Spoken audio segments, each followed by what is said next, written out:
Buenas noches.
Bien, buenas noches.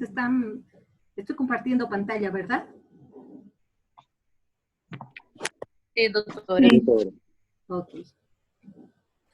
Bien, ya hemos estudiado a uno de los tremátodos. Y si ustedes recuerdan, cuando hablamos de los tremátodos, les dije que eran gusanos planos que presentaban un cuerpo no segmentado y que tenían la característica de ser la mayoría hermafroditas, a excepto de los eschistosomas que presentaban dimorfismo sexual, ¿verdad? Entonces describimos a la fasciola hepática y ahora vamos a ver al resto de los tremátodos.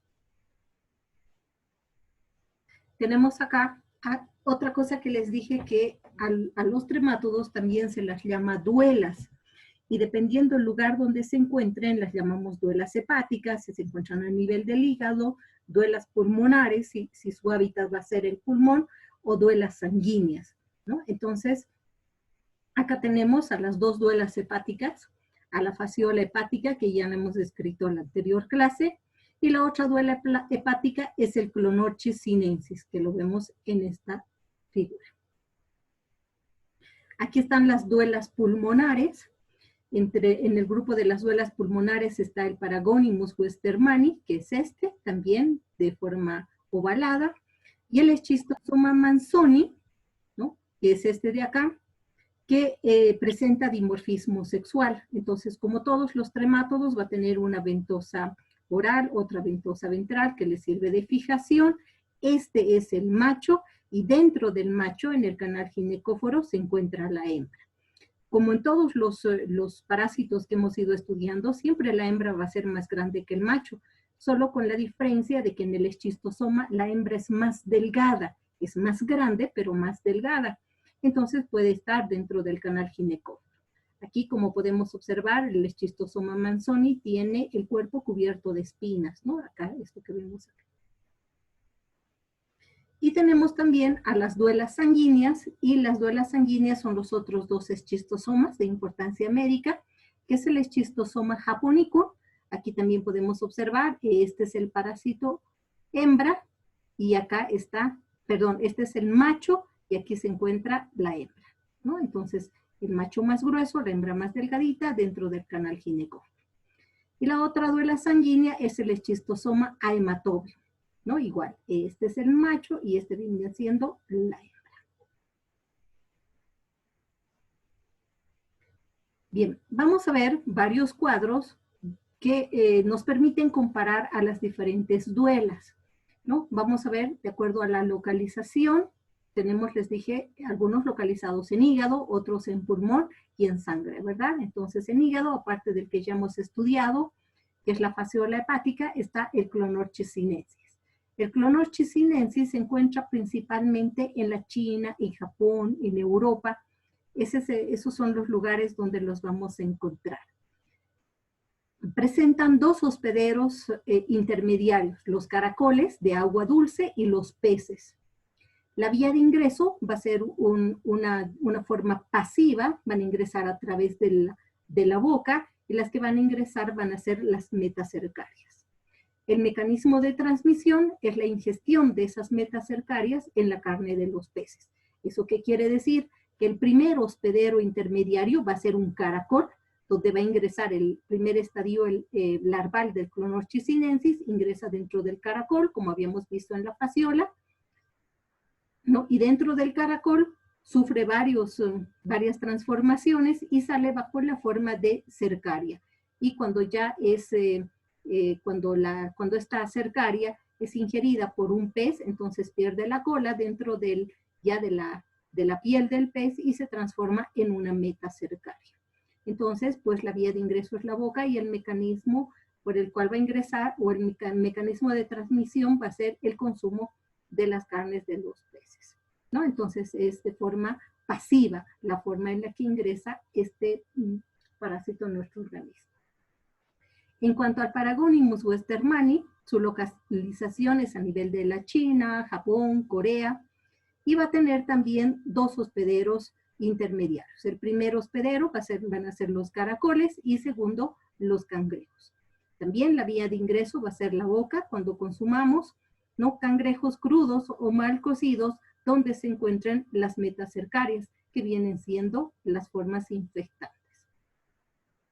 En el caso del eschistosoma, ¿no?, de las 3 especies de eschistosomas, el ingreso va a ser de una forma activa a través de la piel. Entonces, las que van a ingresar van a ser las cercarias a través de la piel cuando las personas o los hospederos susceptibles se bañen en aguas o en piscinas donde se encuentren estos estadios evolutivos. Tenemos como otra duela pulmonar al Schistosoma manzoni, que se puede encontrar en el África, en el Asia, y también lo encontramos en América del Sur, como ser en el Brasil, donde se han presentado varios casos, ¿no?, o casi que varios problemas o varios pacientes que han presentado problemas pulmonares debido a la presencia del Schistosoma manzoni. En cuanto al Schistosoma japonicum, lo tenemos en China, en Indonesia, en Japón, y solamente va a tener un solo hospedero, que es el caracol. El ingreso también va a ser a través de la piel, cuando las cercarias ingresen a través de esta por un mecanismo que se llama termotropismo, y que ya lo habíamos estudiado en otras parasitosis. La otra duela sanguínea es el Schistosoma hematobium, que se encuentra en África, en Irak, en Siria, Turquía. Tiene como huéspedes intermediarios a los caracoles, solamente un hospedero intermediario, caracol de agua dulce. También el ingreso va a ser de forma activa a través de la piel, ¿no? Y las que van a ingresar van a ser las cercarias y luego ya, ¿no?, directamente las cercarias, que en el momento del ingreso pierden la cola y se transforman en metacercarias. En cuanto al hábitat específico de estos, ¿no?, tenemos, ya les decía, Clonorchis sinensis a nivel del hígado, Paragonimus pulmón, ¿no?, que ya habíamos visto en la anterior diapositiva. Y en cuanto al periodo de incubación del Clonorchis sinensis, es de 3 a 4 semanas, puede vivir dentro del hígado entre 20 a 25 años, y el hábitat específico van a ser las vías biliares hepáticas. En cuanto al Paragonimus westermanni, tiene un periodo de incubación, es decir, que antes de que el paciente presente sintomatología, van a pasar entre 5 a 6 semanas. El tiempo que vive dentro de nuestro organismo es más o menos 20 años. Y lo que vamos a observar es que el parásito se va a encontrar encapsulado a nivel del parénquima pulmonar, ¿no?, y va a producir una enfermedad ectópica, y también puede tener localizaciones subcutáneas o localizaciones a nivel del cerebro. En cuanto al Schistosoma manzoni, el periodo de incubación es de 4 a 5 semanas. La longevidad o el tiempo que está dentro de nuestro organismo, 25 años. Y lo podemos encontrar principalmente en los plexos venosos del colon y del ilio y en el sistema porta hepático.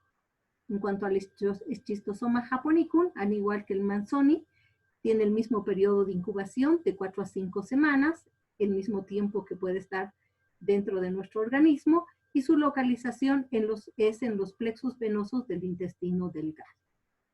En cuanto al Schistosoma hematobium, como ustedes pueden observar, es el que tiene el periodo de incubación más largo, pero también está en nuestro organismo durante 25 años.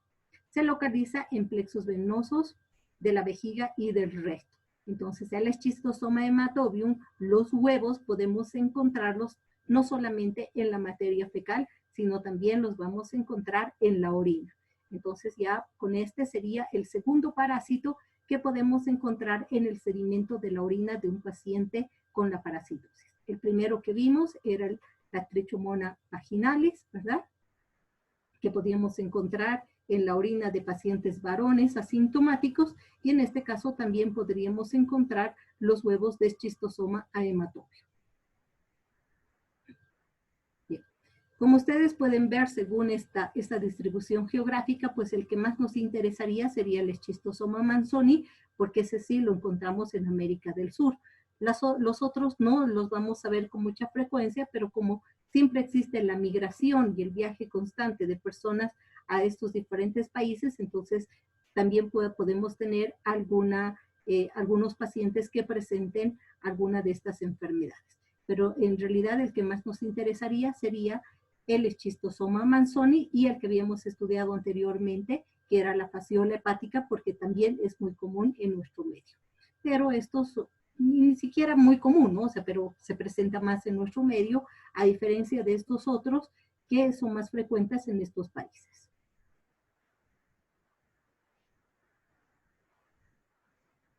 Entonces vamos a ir viendo algunas características morfológicas y la patología de estas especies para poder comprender un poco más cuál es el daño que produce. En cuanto al Clonochis sinensis, el parásito adulto, como ustedes pueden observar aquí, es alargado, ¿no? Parece una espátula porque es aplanado dorso-ventralmente, va a medir más o menos entre 1 a 2,5 centímetros de longitud, o sea, son pequeños, se caracterizan porque son hermafroditas, aquí en la figura podemos observar claramente que presentan tanto los ovarios que están acá, ¿no? El ovario, este es el útero, y acá presenta los testículos, ¿no? Presenta 2 testículos, uno está acá, el otro acá, y estos testículos tienen la característica de presentar ramas, ¿no? O sea, son ramificados. Además va a poseer las 2 ventosas, esta es la ventosa oral, esta es la ventosa ventral o acetábulo, que les dije que le permite al parásito fijarse en el lugar donde se encuentra, ¿no? En este caso del Clonochis sería a nivel del hígado. Este parásito es capaz de colocar huevos que son ovoides de un color pardo amarillento. Tienen la característica de esos huevos ser operculados, es decir, que tienen como una especie de tapita que ya les había explicado, que se abre cuando el estadio larval, el primer estadio larval, que es el miracidio, ya está completamente formado, ¿no? Entonces el huevo no eclosiona, sino se abre, y por ese opérculo queda en libertad el estadio evolutivo. Presenta también un reborde en la pared en forma de hombros, y es lo que nos permite diferenciar de otros huevos de otras duelas. Aquí tenemos al ciclo de vida. Entonces el parásito adulto lo vamos a encontrar viviendo a nivel del hígado, ¿no? En los conductos biliares. Los huevos van a ser eliminados a través de las heces. Estos caen al agua, ¿no? Y una vez que el miracidio ya está completamente formado, entonces el huevo sale a la superficie, se abre el opérculo y deja libre al miracidio, que viene siendo el primer estadio larval. Este miracidio tiene la característica de ser ovalado, presentar cilios, y esos cilios le permiten moverse, nadar para alcanzar a su primer hospedero intermediario, que es un caracol de agua dulce. Entonces, este miracidio ingresa dentro del caracol de agua dulce y ahí se transforma primeramente en un esporoquiste, luego en una redia y posteriormente en las cercarias.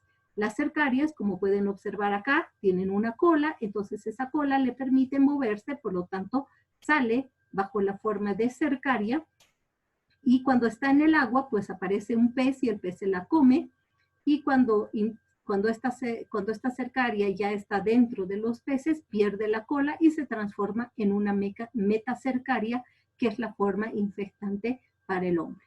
Entonces, ¿cómo un hospedero susceptible va a adquirir la enfermedad? Es por el consumo de la carne cruda o mal cocida de peces, ¿no? Que son generalmente de peces de agua dulce. O sea, de lacustres, generalmente lacustres, ¿no? De lagos. En cuanto a la patología, lo que producen es obstrucción de los conductos biliares. Entonces, al producir la obstrucción, lo que van a producir es una irritación y un engrosamiento de la mucosa que va a llevar a una fibrosis y posteriormente a una colingitis del parénquima hepático. En casos avanzados, ya como una complicación, se puede presentar una cirrosis.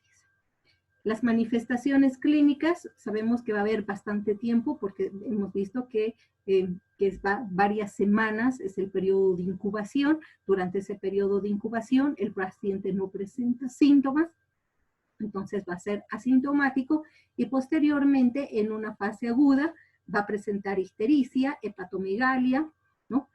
Acuérdense que su hábitat es el hígado, entonces este va a aumentar de tamaño, principalmente porque se van a encontrar localizados a nivel de los conductos, entonces esto hace que el hígado aumente de tamaño, que haya ictericia, ¿no? Y también se va a presentar dolor epigástrico, algunas veces asociado a diarrea y anorexia.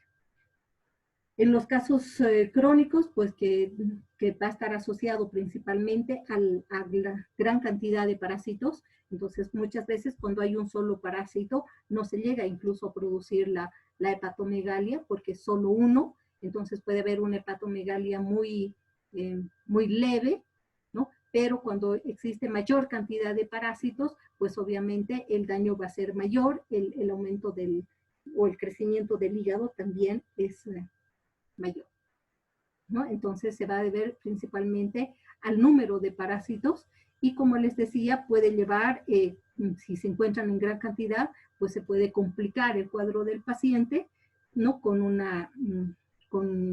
ya problemas hepáticos mucho más serios, ¿no? Y rara vez puede haber una pancreatitis, una colangitis, caquexia o ascitis, ¿no? Entonces en una complicación ya recién podríamos observar ya sea la caquexia o la ascitis en algunos pacientes.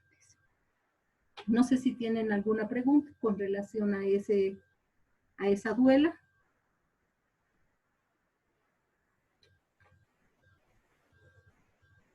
No, doctor.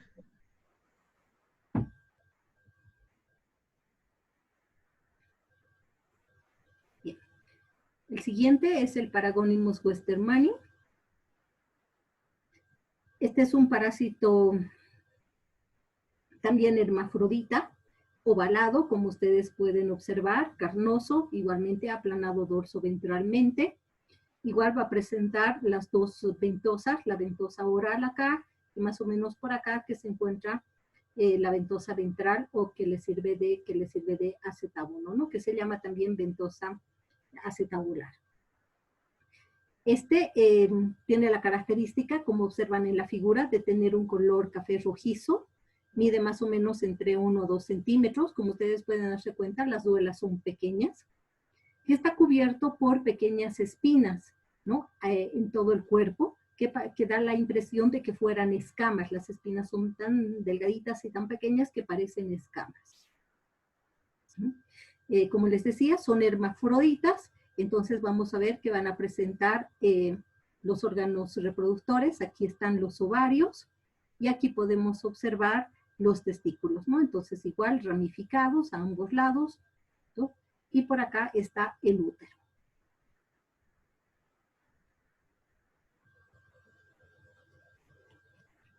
¿Cuál es el ciclo de vida? Pues el parásito adulto se va a encontrar a nivel de los pulmones,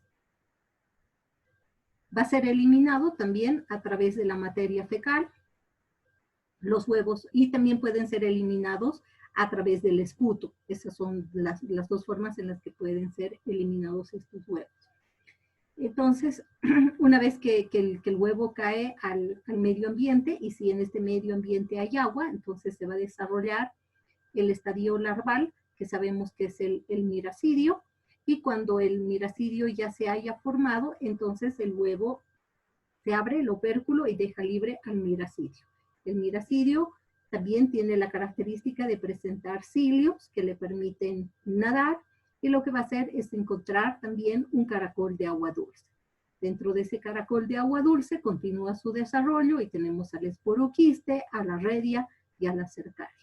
La cercaria es la que tiene la cola, y esta cuando sale del caracol pues es consumida por un crustáceo, que pueden ser cangrejos, y dentro de esos cangrejos pierde la cola y tenemos a las metacercarias.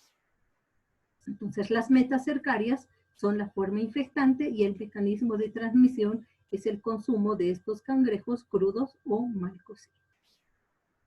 Entonces es bastante similar los ciclos de vida, como ustedes se pueden dar cuenta, y también los estadios evolutivos que tenemos, ¿no? Entonces, parásitos adultos, hermafroditas, los huevos que salen eliminado en las heces, primer estadio larval miracidio, este ingresa al caracol, y dentro del caracol 3 estadios larvales, ¿no? El esporoquiste, la redia y la cercaria. La cercaria es la que sale, ¿no? Que tiene la cola, y esa puede ser consumida ya sea por peces en el caso anterior, o por cangrejos en este caso, ¿no? Y el consumo de estos crudos o mal cocidos va a hacer que cuando estos ingresen, la metacercaria pues se transforme en un parásito adulto y produzca la enfermedad en el paciente. Entonces, en el hombre, las larvas van a migrar desde el intestino, van a atravesar el diafragma para invadir el pulmón e ingresar al tejido parenquimatoso, que es donde se van a localizar. La migración extraintestinal puede llevar a que los gusanos se desarrollen en otros lugares, como ser, por ejemplo, el cerebro, la pared abdominal y también tejidos subcutáneos, ¿no? Pero esas serían localizaciones menos frecuentes. El gusano adulto lo que hace es encapsularse a nivel del tejido pulmonar. Ya muchas veces no va a ser solo uno, sino 2 vermes que van a estar, o sea, 2 gusanos en cada cápsula fibrosa. Y al estar encapsulados, lo que van a hacer es producir destrucción del tejido pulmonar, lo que va a permitir la conexión de la cavidad que contiene al parásito con los bronquios. Es por eso que los huevos pueden ser eliminados a través del esputo. Otros se pueden quedar atrapados al nivel del tejido pulmonar inflamado, ¿no? Y eso hace que se acentúe la sintomatología que va a presentar el paciente.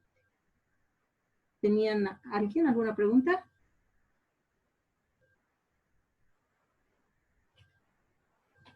Aquí tenemos al Schistosoma manzoni. Entonces, el Schistosoma manzoni, todos los eschistosomas se caracterizan porque son tremátodos que presentan dimorfismo sexual, ¿no? Entonces, tenemos aquí al parásito adulto, que les decía que tiene la característica de ser mucho más ancho, pero la hembra sigue teniendo la característica de ser mucho más grande que el macho, ¿no? Entonces acá tenemos, esta es la hembra, y que se encuentra localizada en el canal ginecóforo en una cópula constante o permanente, ¿no?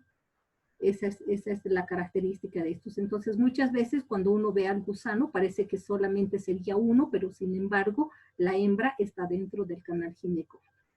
Entonces también tiene el cuerpo aplanado, no presenta ningún segmento, también va a presentar las 2 ventosas, la ventosa oral y la ventosa ventricular o acetábulo, que le permite adherirse.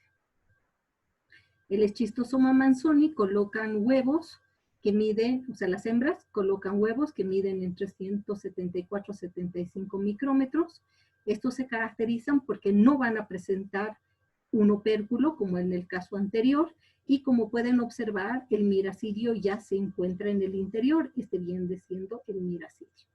Y otra característica de los huevos de Schistosoma manzoni es que presentan esta espícula lateral, lo que nos permite diferenciar de los huevos de las otras especies.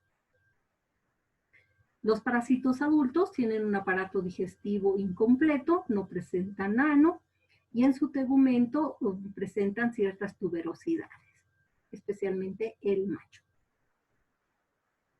¿no? Entonces acá las hembras miden de 7.2 a 17 milímetros y los machos de 6.4 a 12. Entonces, si bien la diferencia no es grande, pero tenemos que la hembra siempre va a ser mucho más grande que el macho, pero la característica principal es que es más delgada.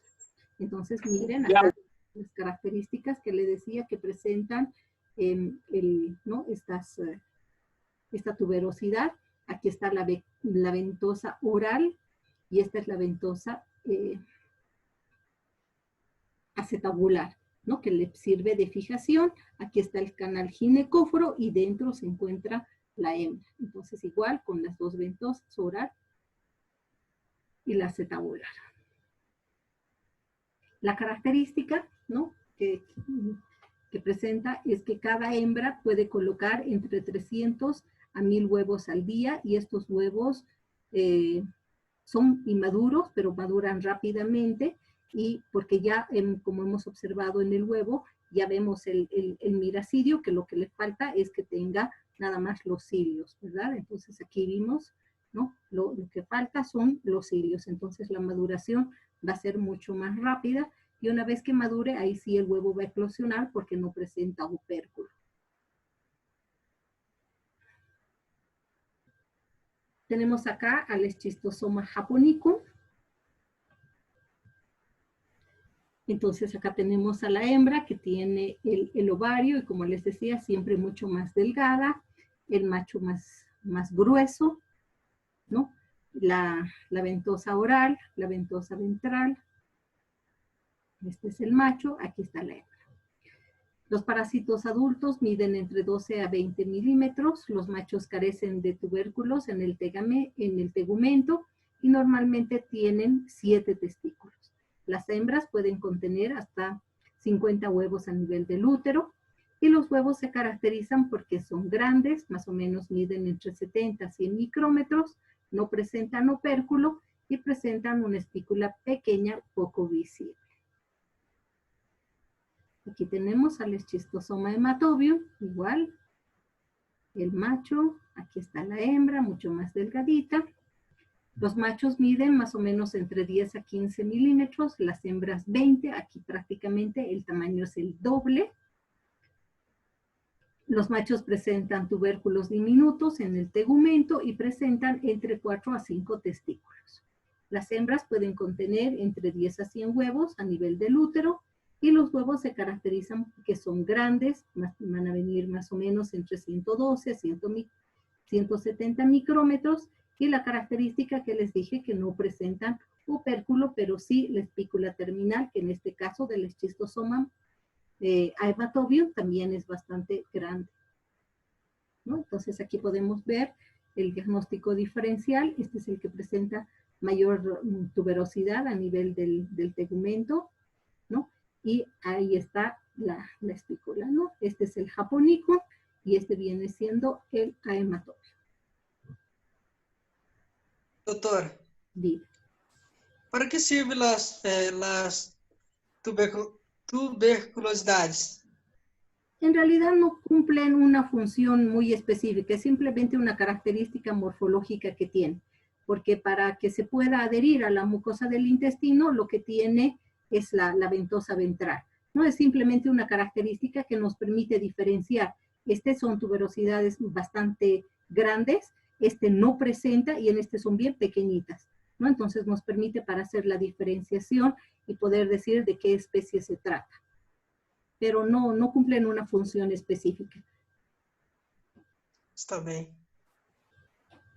¿No? Y la característica diferencial también de los huevos para determinar, diferenciar una especie de la otra. En cuanto a las patologías, el esquistosoma Manzoni va a producir una esquistosomiasis intestinal o de Manzoni también que se denomina.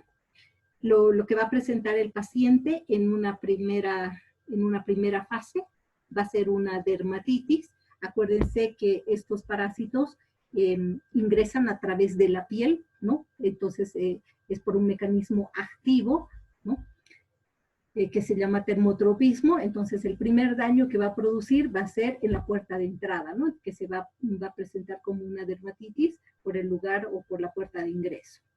Luego van a presentar ya un problema a nivel intestinal, primeramente solamente deposiciones líquidas, luego ya esas deposiciones van a tener moco y sangre, entonces estaríamos frente a una disentería asociada a tenesmo y a cólicos abdominales. Puede haber una forma hepatointestinal asociada con una hepatomegalia dolorosa, ¿no? Y con manifestaciones en algunas veces también pulmonares, y lo que se observa es el adelgazamiento, el paciente pierde peso, ¿no? La principal complicación va a ser la cirrosis hepática y las varices esofágicas. Entonces, primeramente se produce la cirrosis y a consecuencia de la cirrosis se producen las varices esofágicas. No al revés ni juntas, o sea, primero la cirrosis y a consecuencia de la cirrosis las varices.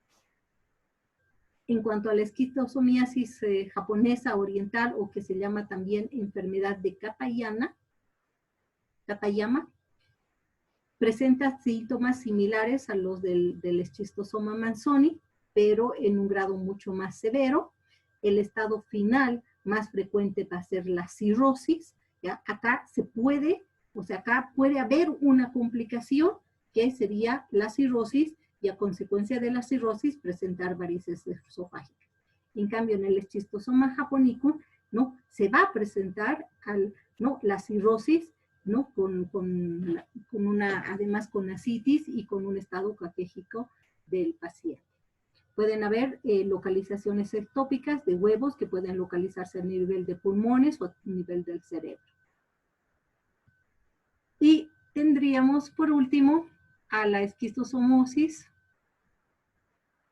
o bilharziasis urinaria, que es un síndrome caracterizado principalmente por hematuria dolorosa.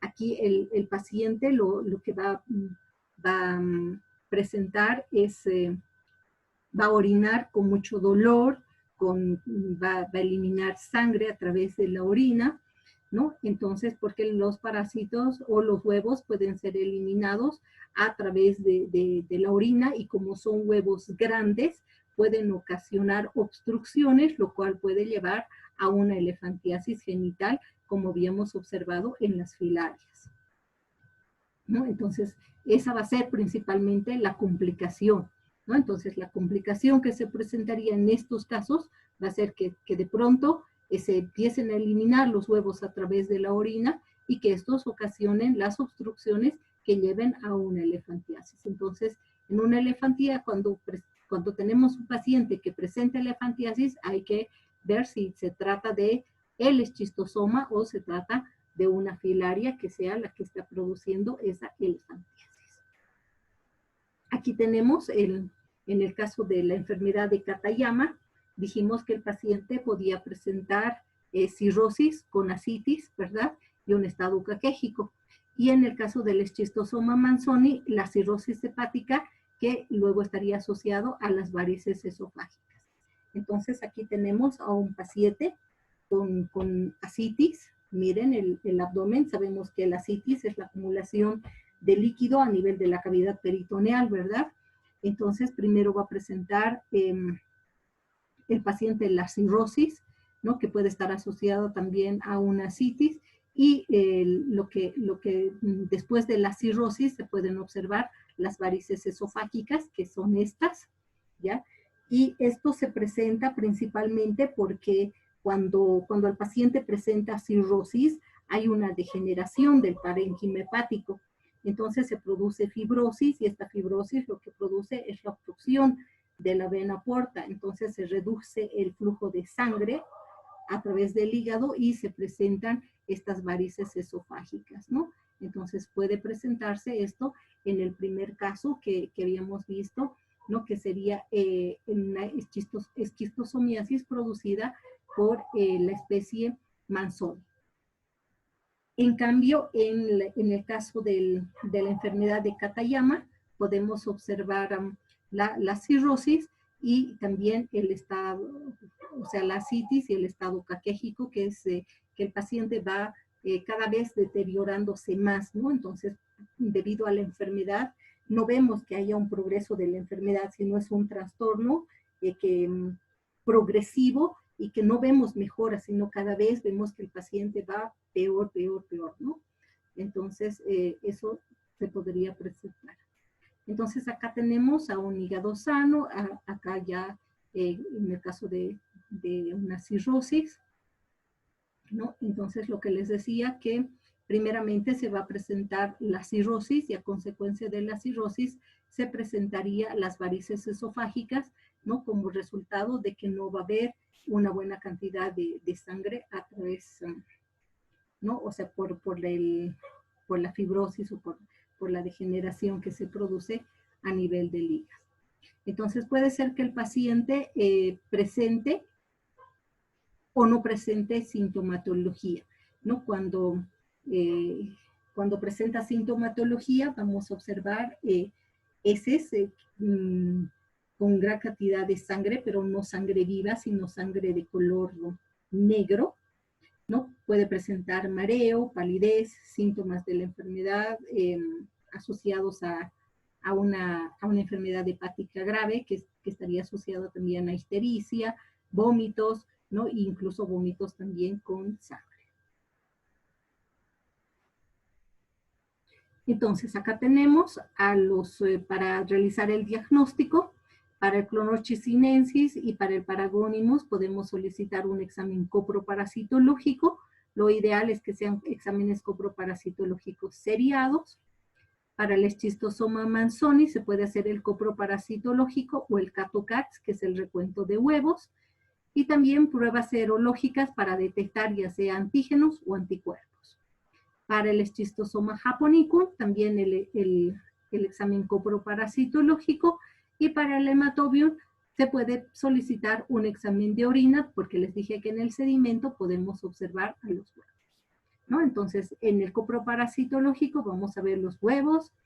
En el caso del Paragonimus también podemos observar a los huevos, pero como esta es una duela pulmonar y también dijimos que los huevos podían ser eliminados a través del esputo, entonces también podemos pedir un examen de esputo para poder observar. La característica que va a tener ese esputo es que tiene sangre y un moteado como limaduras de hierro, que son los conglomerados de huevo, ¿no? Entonces esas características nos hacen sospechar ya características físicas que va a presentar la muestra de esputo, que nos van a hacer sospechar, y ya la observación del microscopio vamos a poder diferenciar o identificar a los huevos del Paragonimus.